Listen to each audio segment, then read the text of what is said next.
to the first edition of Nahar Jeeta Bookathon, presented in association with the Raisoni Foundation. In this session, we are going to explore the book No Regrets, The Guilt-Free Woman's Guide to a Good Life. This is not a self-help book. It is a book that tells us what not to do, what to remember, and what to forget. From being a mother to lessons learned from our own mothers, managing money to marriage, coping with pain and anger to taking ownership of our health and growing old. Kaveree Bamzai, first woman editor of one of India's largest news magazines, a wife, a mother of two children, two boys and two dogs, tells us how to live a guilt-free life. With a little help from a host of highly accomplished women, with sparkling advice from Naina Lal Kidwai, Ariana Huffington, Sudha Murthy, Smriti Irani, Twinkle Khanna, and Sania Mirza. Among others, No Regret is a go-to book as you fumble and stumble through life. Our speaker for this session, a journalist, writer, author, columnist, event curator, Kaveree Bamzai, has been a journalist for over 3 decades. A graduate of Delhi School of Economics, chevening scholar, and a wholehearted supporter of good causes. From Save the Children to CII's Committee on Women's Empowerment, she has written 3 books and many essays in edited anthologies. Now, I would like to hand over this session to our speaker, Kaveree Bamzai. Hello and welcome. This is Kaveree Bamzai. I'm a journalist. I've been one now for 37 years. And I wrote this book 5 years ago, so it seems like quite a lifetime ago. No Regrets, The Guilt-Free Woman's Guide to a Good Life. I think I was, as people evolve, I was a somewhat different person then, but yes, I think most of the beliefs and points I've raised in the book are very much the same. Some have evolved and, the rest have remained the same. The idea behind writing this book really was to give people a sense of a professional woman's life through the last 3.5 decades. I think there have been lots of books in this area, of course, and I have a lot of favorites in this area as well. But I felt that there weren't enough books in India which talked about the challenges really that one faces as a woman. And because of my experience as a journalist, interviewing a lot of people through the years, including some really accomplished women, I thought I wanted to distill all the learnings from that into this book, and that's really how I came upon the style of this book, which sometimes is a bit clunky if you read it, but more or less I think it works, is the idea of distilling my learning as well as the learnings of some of these amazing accomplished women and sprinkling them throughout the book. So when you read the book, you will hear my voice, of course, but you will also hear the voices of people like Naina Lal Kidwai, of people like Twinkle Khanna, of women like Kiran Rao,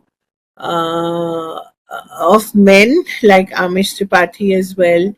I asked him to talk to me about faith because, I do believe faith, whatever religion you follow, faith is very important in one's life.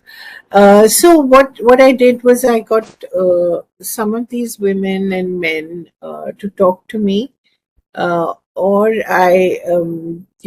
the things that I'd learned from them over the years. And of course, then I asked them to sign off on it. Didn't want to use it without their permission. And really wrote what I felt was a treatise from the heart, really explaining to people that yes, having it all actually, I think, is a very rare thing. You can have a little bit of this at some point and a little bit of that at some other point, but having it all is really a big myth. And I think most successful women, I would not count myself as a successful woman, but as a woman who's at least tried to make something of her life. But I think most really successful women actually don't tell you the challenges that you come across. I think one of the few who actually does tell it like it is Indra Nooyi, and again, I was very inspired by what she had said in several interviews. About the the fact that she could be CEO of Pepsi, and one of the largest consumer brands in the world, in the office. But when she came home, she was very much a daughter, a wife, a mother.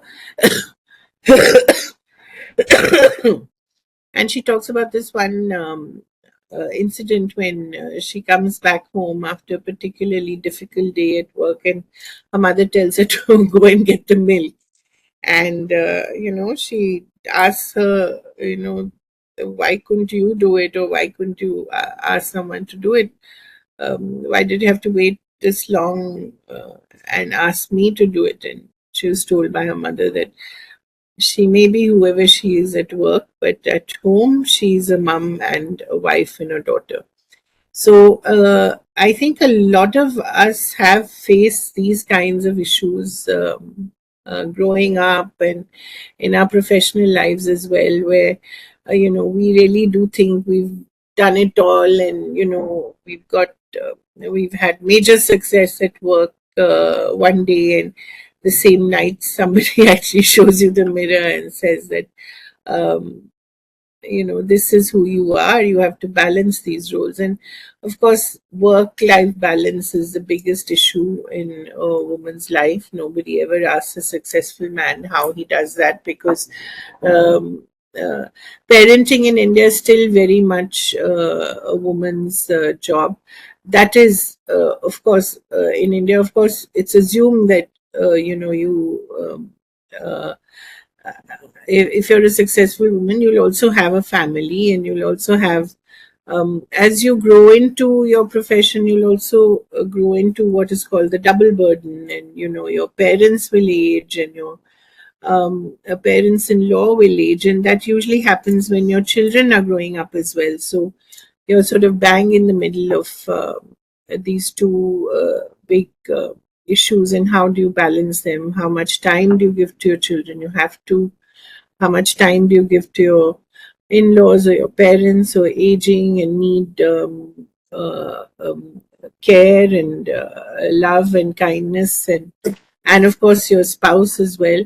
And it's assumed that women, that they have to pay a price for all this, that they have to do it all, and they have to do it with a smile on their faces. They can't complain. So that superwoman syndrome is, of course, a little toxic and a little unkind to real women. And the idea behind No Regrets was that I think women have to be a little kind to themselves, because no one else will be.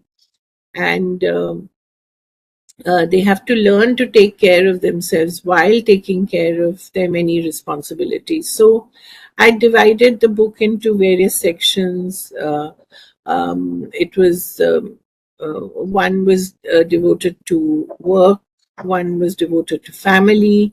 Then I had various issues which I felt, and over the years I had felt that I was very weak on, like financial independence or legal understanding, and these were some of the other issues. And faith, faith for me has also been a journey of evolution, from not really understanding the power of spirituality to really, uh, I wouldn't say that I am a very spiritual person, but I have tried to incorporate a few practices into my life which have really made a difference.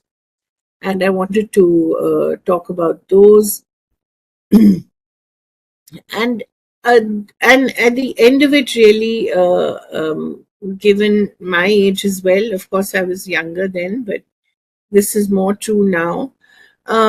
Looking at the kind of role older women can play in society, and one of my favorite quotes from one of my favorite people whom I've quoted in the book is Shobha De, where she says, "You have to grow. Why do you have to grow old gracefully? You can grow old disgracefully as well." And I think she's a prime example of how she's done it with a lot of wisdom and with a lot of wit as well. And she's over 70, still doing it all, working hard, writing books, taking care of her children. Although they're adults, she still very much has to take care of them, and she does it with a lot of grace and dignity, and also a huge dose of reality as well. So this really was the idea behind the book, and I wouldn't call it a bestseller, but in surprising ways, I've met people who've told me many years into the publication as well that it really made an impact on them, and that is, of course, for any writer, something that is really heartening, because when you're writing whatever it is that you're writing, you never expect people to react to it, or to appreciate it. You're really writing it, I guess, for yourself, and then thinking of the audience is something that occurs much later, when the books have to be sold, and when covers have to be designed, and launches have to be planned, which, by the way, for any aspiring writer out there, is something that the writer be should know, that once they write the book, that's really the beginning of their journey with the book, because your publisher, yes, is helpful in publishing the book, but very rarely can you trust them for anything beyond that, including, by the way, the editing. I was pretty fortunate to have a pretty okay editor, but not everyone else is, and you have to invest in not just the writing of the book, but the editing as well.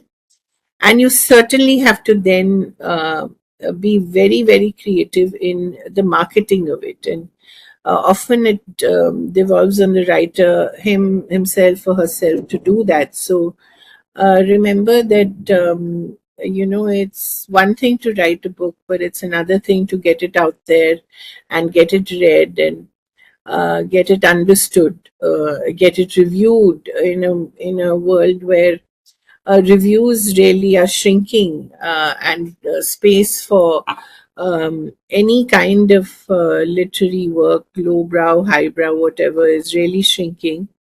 And only really the big stars make a noise. You have to struggle to get your book noticed, and that really is up to the writer, and you have to be very creative. As I said, you have to think of your audience, you have to think of how do you launch it. Publishers will invariably ask you to get a star, whatever kind of star, but someone who can make sure that the book gets a mention, if nothing else, then at least in the celebrity pages.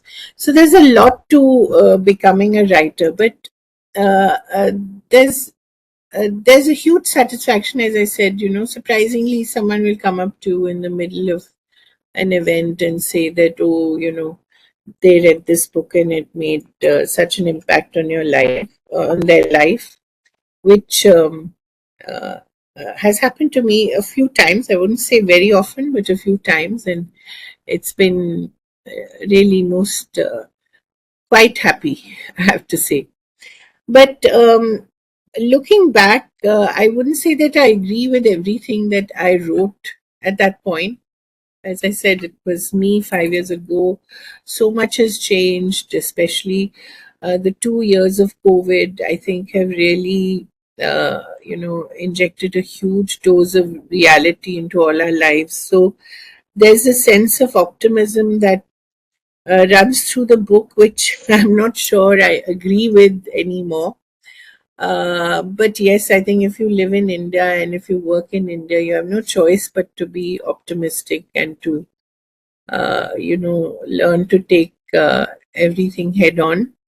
But I think the most important thing in the last 5 years, which I have learned, is being an independent worker, or as I call it, a gig worker, an intellectual Zomato rider who goes from one organization to another, just sort of selling one's abilities and talents. I think that has been my biggest learning in the last 5 years. And I think if I were to really write a sequel to this book, it would really be about how to do this and how to do it right. Um, Again, I'm not the best maybe in doing this, but I have learned quite a bit, which I'd like to share with my readers. And I think it has uh, it has taught me a lot of things. The biggest is humility and learning to understand different organizational cultures. Uh, I work closely with, I would say, about 4 or 5 organizations, and each organization is quite different in the way it functions. It's very much, of course, led by the person who's leading the organization. I think that is one thing that I've noticed wherever I've had a good working equation, it really has stemmed from the top leadership. And I think if one is lucky to have a connect with the top leadership, it makes working for that organization much easier. Also, you have to learn to understand that each organization has a different way of working. Some leaders have a very are very meticulous and very detailed in their expectations. Others tend to leave it to you as long as you perform. But at the end of it, you're always accountable because remember, you're usually not on their staff, you're usually just a consultant, and yours is the first job to go if there's any change or if there are any cuts. So you have to be very careful. But the advantage, and you have to, of course, learn how to manage time. There could be situations where um, uh, you know, uh, 3 organizations have a demand on your work in the same week. Then how do you, and really very difficult demands, then how do you negotiate that and how do you make sure that everyone is satisfied? There will, of course, be people who will not be, and you have to learn to let it go. You cannot take anything personally, and you have to do the best you can. I mean, beyond a point, you can't do more than that. So, and of course, you have to learn to be very tough about your payments. I think you have to set a structure for yourself. And here I would entreat anyone who has a certain level of expectation of earning to please get an associate, pay a certain amount, a good amount, not too much, but just a good amount to make sure that there is someone in your life who's tracking all the payments and sending all the invoices. There's no point wasting time doing that. There's much else to do. Make sure there's someone else to do that for you and does it regularly in a way that the payments keep coming in. Also, structure your payments in such a way that you get a monthly retainer rather than a lump sum. A monthly retainer gives you the illusion of a salary, from one organization, and it then helps you to plan your finances better. Um, what else? I can also say that if there's anyone who has any outstanding debts or EMIs, please don't, uh, enter the gig economy. It's the worst thing you can do. Try and get a job which has a fixed income rather, and that will save you a lot of heartburn and a lot of heartache. But the upside of being a gig worker is that you have far more independence, far more control over your time, far more time to think and be a little creative, come up with original ideas. There's a premium on original ideas, as you know. Everyone is looking for that one big thing that will change their earnings. Media houses, especially, are going through a rough patch, so they're always looking for events or things that can really help them make money and look good. Um, and I think the other learning is to never say never. I think keep your mind and heart open for new opportunities. You never know where it comes from, and uh, and I think always try and get out of your comfort zone once in a while. Um, don't work with the same kind of people. If there is someone new who's sort of knocking at your door, please open it and at least give that person a hearing. You don't know what will come of it. It could be something very useful, and it could be something that would really be uh, mutually beneficial. And I think, apart from humility, then being a little more disciplined about one's work. I think I've also learned a lot of tolerance, I think. And I think that's very important. It comes from humility, of course, from understanding that you're not as important as you thought you were. You learn to tolerate a lot of things, or to sort of just underplay them, and to push them aside and focus on your work. um, I think that's important. And I think the last thing is, I think when I was working with uh, mostly India Today, Indian Express, through my 30 years of full-time work where I had to clock in and clock out. I think there were a lot of little things that I sort of gave up on, especially with my family. And I think when I talk about no regrets, that is one of my regrets. And I think that is something that I've learned to now practice mindfully, to use a very fashionable word, and to enjoy the little moments with one's family and one's friends, which is, maybe just a meal, or just an outing, or maybe just watching something together, or talking about something.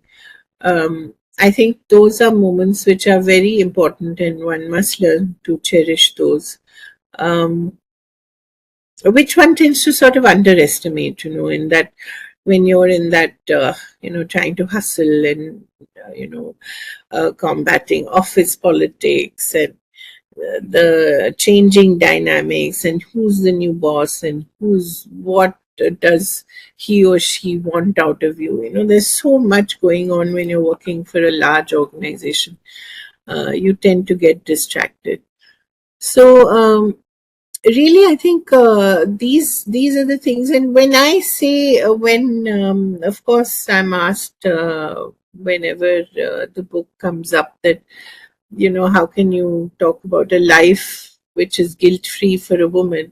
That is true. I think there is that invisible ghost that all of us carry around with us, with ourselves. And to say that one is guilt free is a bit of a scam, of course. I don't think anyone is guilt free.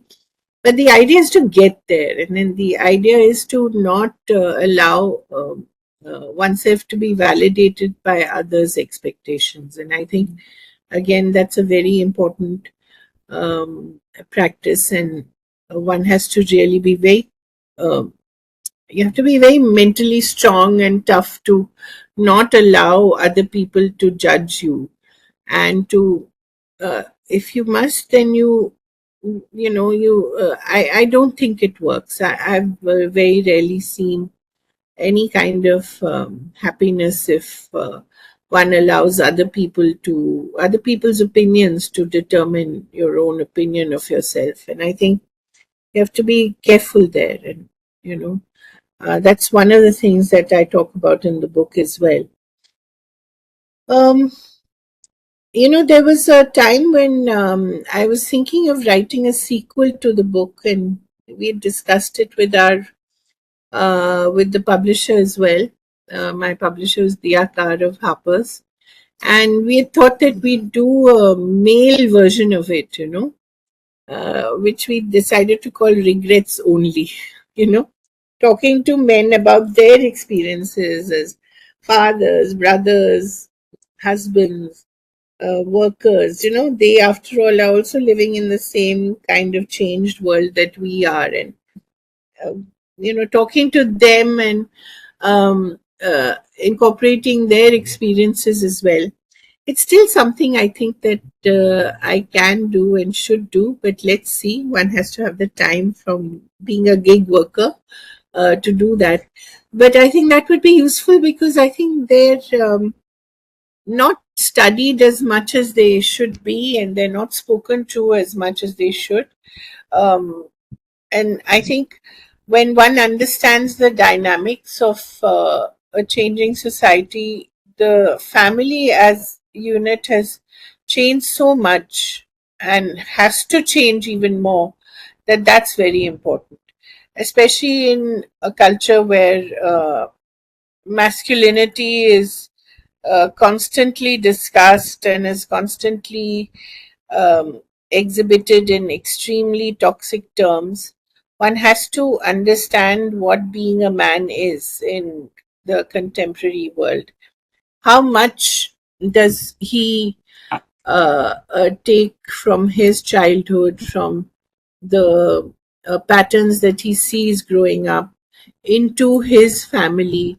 How much of that continues? How much of it changes his dynamics with his wife and children, or partner and children? You have to be very careful, I know, in this very gender careful, gender sensitive world.